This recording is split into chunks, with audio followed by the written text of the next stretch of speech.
Halo, assalamualaikum teman-teman. Jumpa lagi dengan saya Ilham Haris. Selamat datang di channel Promote The Series. Gimana kabar kalian? Semoga selalu sehat dan baik-baik saja ya. Kali ini kita akan meneruskan merangkum spoiler Donghua Renegade Immortal episode 99 ya guys. Dan gak usah berlama-lama lagi, langsung saja gas cuy.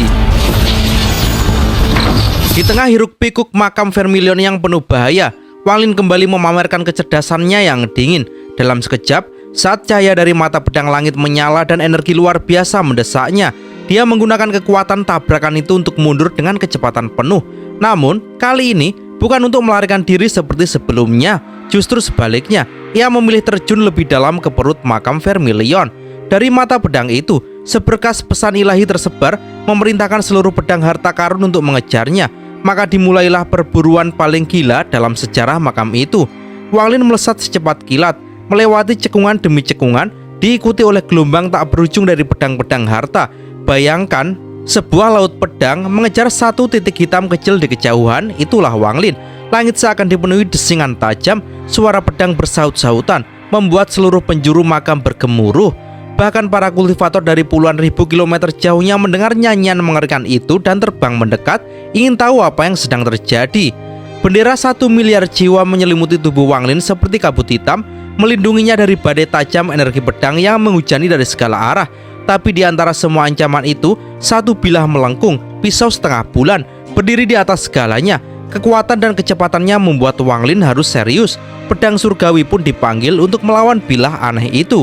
Namun, suasana itu malah mengingatkannya pada masa lalunya, masa di mana dia hanyalah pengejar yang diburu, bukan pemburu seperti sekarang. Sebuah nostalgia getir muncul di wajahnya saat dia tersenyum di tengah pengejaran maut. Di saat yang sama, dua sinar cahaya terbang mendekat. Namun ketika mereka menyaksikan lautan pedang di belakang Wang Lin, keduanya langsung kabur. Salah satunya adalah Zhou Wutai dan satu lagi wanita misterius berkerudung ungu. Mereka terbang panik di depan, sementara Wang Lin santai mengejar mereka dan di belakangnya ribuan pedang melesat seperti badai surgawi. Ketika mereka bertiga nyaris mencapai tepian area makam, Wang Lin langsung berteleportasi ke depan. Zhou Wutai mengejarnya, sedangkan wanita itu memilih melarikan diri ke arah berbeda. Semua pedang berhenti di batas makam, semua kecuali satu, pisau setengah bulan. Begitu keluar dari area lembah, kecepatan bilah itu meningkat drastis. Dalam sekejap, ia melewati Zhou Wutai seperti bayangan kematian, mengejar Wang Lin dengan kekuatan menghancurkan segalanya di jalurnya. Wang Lin berusaha tetap tenang, ia menyesuaikan teleportasinya, berhenti di atas sebuah gunung bercahaya pelangi. Namun, bilah itu tidak memberinya waktu. Gunung itu langsung dihancurkan dan bilah muncul kembali dengan suara gemuruh menggetarkan dunia. Teleportasi demi teleportasi ia lakukan, namun setiap kali ia muncul, tempat itu langsung dihancurkan oleh kilatan biru dari bilah gila itu. Lengan dan kakinya terluka, darah segar menyembur, tapi ia terus bertahan. Hanya satu hal yang ada di pikirannya, pedang ini adalah harta karun. Kecepatan bilah itu menyamai kecepatan jiwa keempat dalam bendera jiwanya. Harta langka yang sangat langka, namun kekuatannya bahkan melebihi jiwa itu.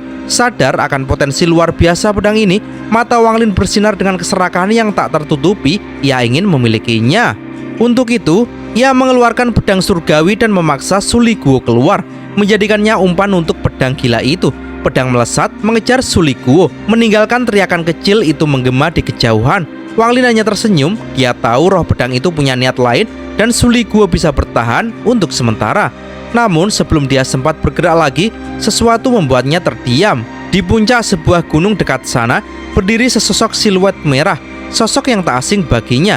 Aura kekosongan dan kesepian memancar darinya seperti embusan angin senja. Ia seperti kupu-kupu merah yang ingin terbang bebas, tapi sayapnya ditahan oleh takdir. Wang Lin menatapnya dengan tatapan yang tajam dan dalam. Hong Di, si kupu-kupu merah, akhirnya muncul. Setelah sekian lama menempuh jalan kultivasi yang penuh darah dan air mata, Wang Lin kembali berhadapan dengan sosok dari masa lalunya, Hong Di. Namun, yang kini berdiri di hadapannya bukan lagi gadis angkuh dan cemerlang yang dulu dikenal sebagai putri surga dari Suyu. Sosok di puncak gunung itu tampak kosong, matanya hampa dan auranya dipenuhi kekosongan. Hong Di telah hancur, tapi tubuhnya masih bertarung. Begitu dia mendekat, Wang Lin bisa merasakan aura asing yang membungkus perempuan itu. Tatapan mereka bertemu. Bagi Wang Lin, ini bukan sekedar pertemuan. Ini adalah benturan masa lalu dan kenyataan yang menyakitkan. Dulu, Hong Di adalah lawan yang membuatnya bertumbuh. Kini dia hanya bayangan dari dirinya yang dulu. Namun sebelum Wang Lin bisa mencerna perasaannya lebih jauh, suara Qian Feng menggema dari kejauhan. Sosok musuh lamanya ternyata berada di balik semua ini. Tapi bukannya muncul untuk bertarung, Qian Feng justru melarikan diri, meninggalkan Hong Di sebagai penghalang. Dan disinilah semuanya berubah. Hong Di seolah bangkit dari kehampaan, menarik pedang merah yang berkilauan dan langsung menyerang. Aura pertarungannya meledak, kuat dan dingin, nyaris setara dengan kekuatan Wang Lin. Ini bukan sekedar duel, ini adalah luapan rasa sakit, kebanggaan, dan mungkin keinginan untuk diakhiri. Wang Lin membalas dengan bendera pembatasan. Dia menciptakan perisai dari larangan spiritual. Namun pedang Hong Di menembus dengan kekuatan luar biasa, melemparkan pasir dan tanah ke udara. Pertarungan sengit pun dimulai. Hong Di kemudian mengeluarkan sepotong es merah. Aura dingin memancar dan mengubah sekitarnya menjadi ladang beku. Di balik serangan mematikan itu, Wang Lin melihat sekilas emosi di balik matanya, kesedihan dan bisikan lirih minta dibunuh. Ini bukan sekedar pertarungan fisik, tapi pertarungan batin. Hong Di masih menyimpan secercah kewarasan. Harga dirinya sebagai kultivator sejati belum benar-benar padam. Wang Lin dengan rasa hormat dan ragu yang saling bertabrakan dalam dirinya, memanggil tombak hitam raksasa. Tombak itu meraung, dikelilingi bayangan jiwa yang memekakan telinga. Pertarungan mencapai puncaknya ketika tombak dan cambuk mistis Soul Laser bertabrakan hebat, menciptakan gelombang kejut yang mengguncang langit dan bumi. Soul Laser terbang ke udara, melepaskan diri dari kendali Hong Di. Sementara itu, armor es merah yang membalut tubuh perempuan itu mulai membentuk patung-patung es, menahan gelombang serangan dengan aura dingin yang bisa membekukan dunia. Namun, kekuatan besar itu tak bisa menyembunyikan kenyataan. Hong Di sedang sekarat dalam jiwanya sendiri. Dan saat dia melepaskan teknik terakhirnya, armor es merah berubah semakin megah dan bunga mawar kristal merah terbang dari mulutnya.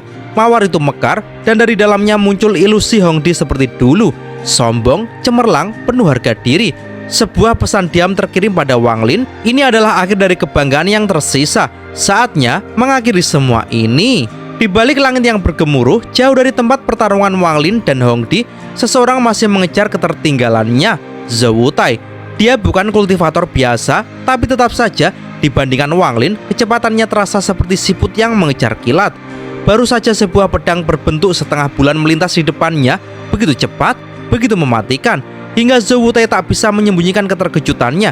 Namun belum sempat ia mencerna semuanya, langit di belakangnya mulai berubah, mendadak menjadi merah menyala seolah terbakar.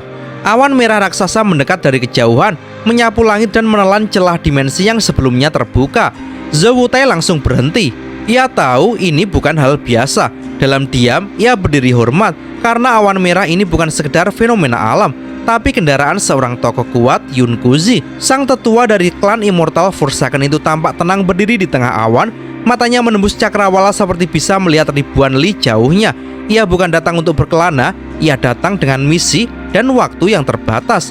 Tubuh Yun Kuzi dikirim ke dalam dunia ini menggunakan kekuatan dari tengkorak leluhur klannya melalui ritual sihir yang mengerikan. Namun karena hanya kekuatan sisa dari tato tengkorak yang digunakan, kehadirannya di dunia ini dibatasi. Jika waktu habis, kekuatan misterius dari kristal planet akan menghancurkannya. Itulah sebabnya tanpa basa-basi, awan merah itu langsung melesat menuju puncak roh gunung, pusat makam Vermilion yang menjadi tujuan semua orang. Bukan hanya Yun Kuzi dan Zhou Wutai yang menuju ke sana, Qian Feng pun dengan aura ambisi yang tak terbendung menyerbu ke arah yang sama. Di sisi lain, dari berbagai arah, pembudidaya dan anggota klan terkutuk lainnya pun mulai berkumpul, seolah semuanya dipanggil oleh kekuatan yang sama. Namun di puncak gunung roh itu, seseorang sudah menunggu. Seorang pria tua bermata merah darah, tampak biasa, namun tak seorang pun akan berani meremehkannya. Di bahunya, seekor monyet kecil memandang dengan sorot mata lebih tajam daripada pedang langit. Di atas mereka, berdiri sebuah gerbang emas menjulang setinggi 1000 kaki, dengan retakan besar di tengahnya, seperti bekas luka yang tak pernah sembuh. Dan sementara itu, jauh dari keramaian dan ambisi, kisah paling menyentuh terjadi di tempat lain. Hong Di, si kupu-kupu merah. Gadis yang dulu dielu-elukan sebagai putri langit, kini berdiri dalam bayang-bayang kehancuran. Di hadapan Wang Lin, ia melepaskan pesona terakhirnya. Sosok yang selama ini muncul hanyalah pecahan akal ilahi, tapi kini ia hadir dalam bentuk yang sejati, penuh luka, penuh kepedihan, tapi masih memancarkan kebanggaan. Ia menatap Wang Lin dan dalam bisikan lirih meminta hal yang mengejutkan, yaitu kematian. Bukanlah hidup yang ingin ia jalani, Kebanggaan seorang kupu-kupu merah tak bisa diikat oleh penderitaan yang tak berujung. Wang Lin bisa melihatnya bukan hanya permintaan bunuh diri biasa, tapi jeritan dari jiwa yang sudah terlalu lama terpenjara. Di balik kebanggaan dan sorot mata tajam itu, ada kesedihan yang tak bisa disembunyikan. Dengan tekad, Wang Lin mengangkat kapaknya. Langit bergetar, aura kehancuran memenuhi udara. Sekali lagi, ia melompat ke udara dan melemparkan kapaknya, sebuah ayunan penentu nasib. Kapak itu bukan hanya senjata, tapi simbol dari keputusan besar. Saat ia terjun dari langit, suara dunia pun ikut mengaum, tanah retak, udara bergemuruh. Di bawahnya, Hong Di menatap tanpa rasa takut. Akal ilahi terakhirnya telah menyatu dengan tubuhnya. Dalam detik-detik itu, kesadarannya kembali penuh. Mata yang dulunya kosong, kini dipenuhi dengan kejelasan dan kebencian, dan juga damai. Ia tersenyum, sebuah senyum lembut, langka, dan indah. Untuk pertama kalinya setelah sekian lama, dia bukan pembunuh, bukan petarung, bukan murid yang keras kepala. Ia hanya seorang gadis muda, lepas dari semua beban dunia. Kapak turun, dan dunia seakan berhenti berputar. Mawar merah yang mengambang di udara kehilangan kelopaknya satu persatu, hingga yang tersisa hanyalah batang. Hong Di memuntahkan darah, tanda merah menyala di dahinya. Dalam pikirannya, wajah-wajah muncul silih berganti. Gurunya yang pernah memperingatkan bahwa hidupnya akan diuji oleh satu cobaan besar. Sosok pria yang diam-diam mencintainya. Bahkan Wang Lin, pria yang akhirnya memberinya akhir yang ia minta. Ketika kapak menghantam tanah, Hong Di pecah menjadi kabut darah. Baju zirahnya retak, hancur, dan tubuhnya musnah menjadi debu merah yang tertiup angin. Di tempatnya berdiri hanya tersisa butiran kristal darah dan kesunyian. Kini Putri Langit telah gugur. Namun ia tidak pergi dengan sia-sia. Dalam detik terakhirnya ia berpesan, "Wang Lin, tolong bunuh Qian Feng." Dua benda tertinggal di udara, sepotong giok dan soul laser, dua saksi bisu atas akhir hidup seseorang yang terlalu terang untuk dunia ini. Wang Lin berdiri dalam diam. Kupu-kupu memang tidak hidup lama, tapi keindahannya akan selalu abadi. Setelah pertempuran sengit dan kepergian Hong Di, Wang Lin berdiri diam, menatap sisa-sisa tubuhnya yang menyebar di udara. Ia tidak mengatakan apa-apa, hanya menghela nafas panjang sebelum turun perlahan ke tanah. Dengan satu lambaian tangan, kapak besar miliknya kembali terbang dan masuk ke dalam tas penyimpanan. Tak berhenti di situ, Wang Lin juga memanggil kembali Soul Laser, senjata yang sebelumnya berhasil ia rebut. Meski senjata ini masih dilindungi oleh indera ilahi tingkat Askenden yang belum bisa ia bersihkan, Wang Lin tahu cepat atau lambat dia akan memurnikannya sepenuhnya. Dengan kekuatan bendera 1 miliar jiwa miliknya, tidak ada yang mustahil. Setelah semuanya diamankan, ia menatap sekali lagi ke tempat Hong Di menghilang. Ia menggelengkan kepala pelan, lalu melangkah dan tubuhnya langsung menghilang, melesat menuju gunung roh yang menjulang di kejauhan. Sementara itu, dari arah lain, awan merah menyapu langit, membawa Yun Kuzi yang muncul seperti dewa dari pusaran angin.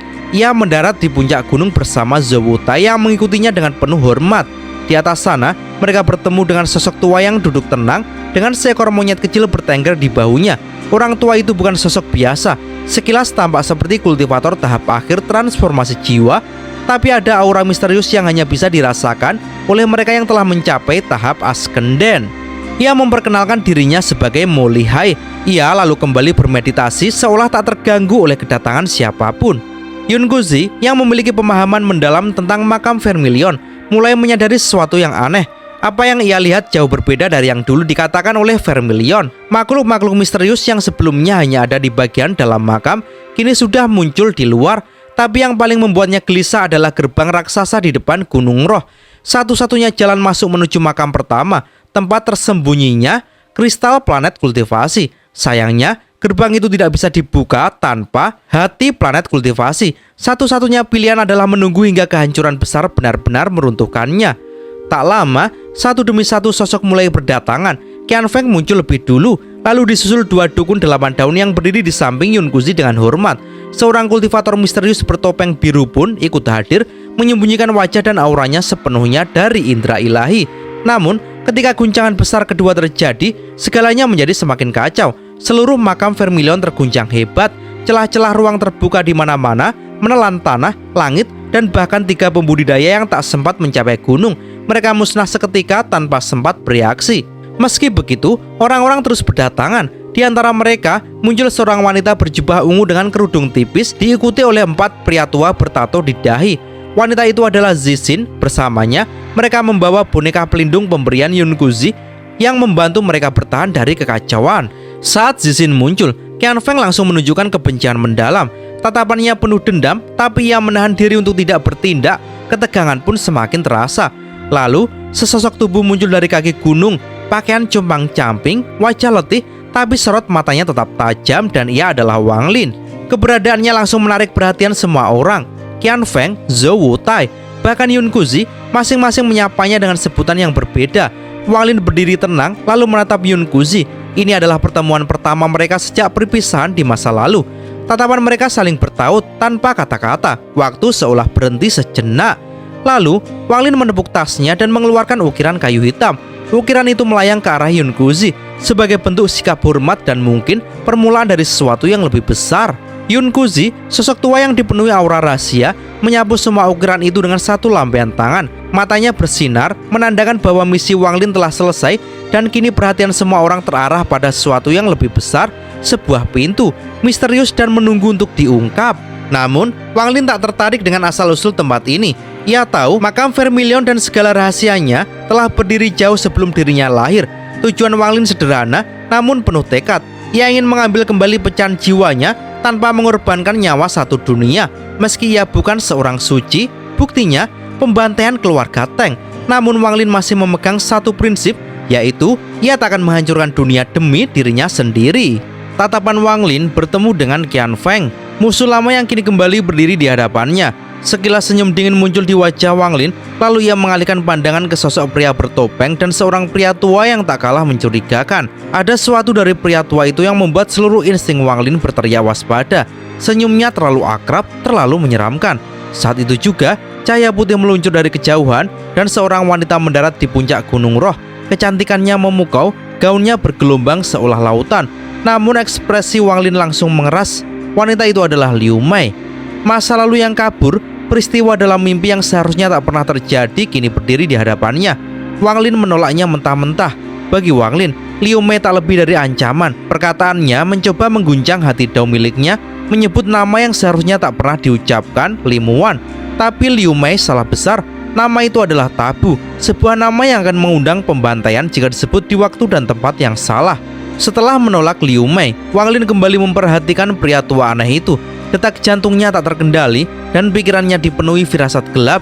Ia merasa ada sesuatu yang salah, sesuatu yang sangat salah. Lalu datanglah kebenaran yang menggetarkan jiwanya.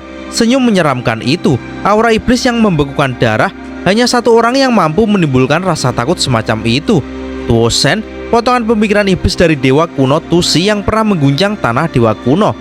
Tuo Shen, eksistensi yang tak bisa disebut manusia lagi. Warisan dari Tusi memberinya kekuatan brutal namun belum sempurna. Tubuhnya seperti bejana tanpa saluran ki. Ia hanya bisa menggunakan sebagian kecil kekuatannya.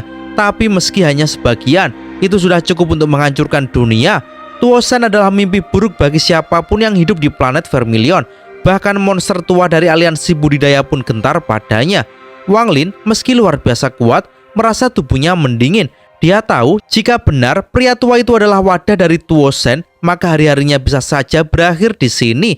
Namun satu hal membuatnya bingung, jika Tuo Shen benar-benar hadir, kenapa tidak memburunya langsung? Kenapa harus mengirim seseorang?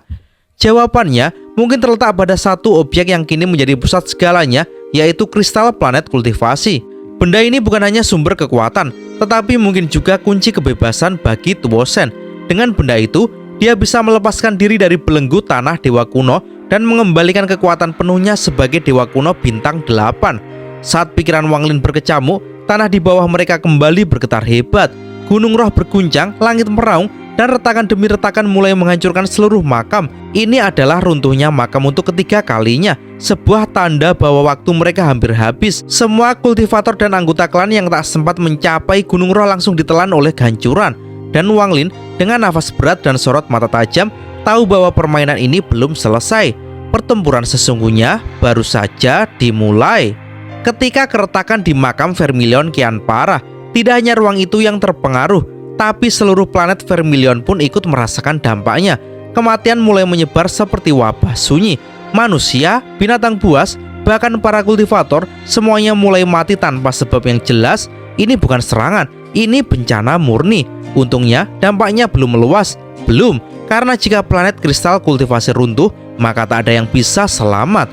Di tengah kekacauan ini, tawa gila Zukuzi menggema dari dalam Gunung Vermilion.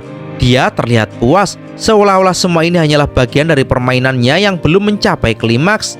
Sementara itu, retakan demi retakan terus menjalari gerbang misterius di dalam makam hingga hampir menutupi seluruh permukaannya. Tiba-tiba Yunguzi bertindak. Ia muncul di dekat gerbang dengan sebuah topi jerami di tangan.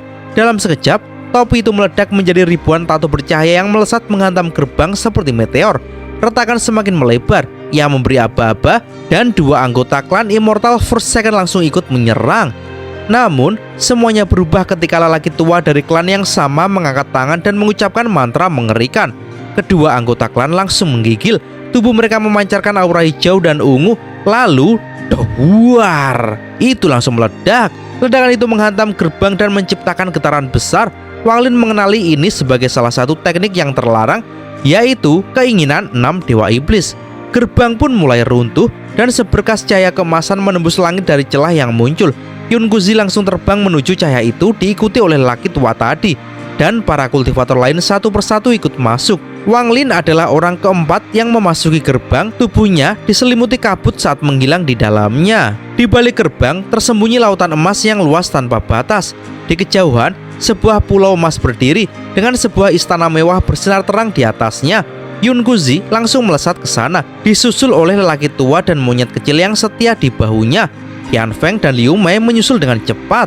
Sedangkan Zhou Wutai dan Zixin tampak lebih berhati-hati. Sementara pria bertopeng justru berhenti untuk mengamati laut. Wang Lin tidak tinggal diam. Ia bergerak seperti kilat menuju istana.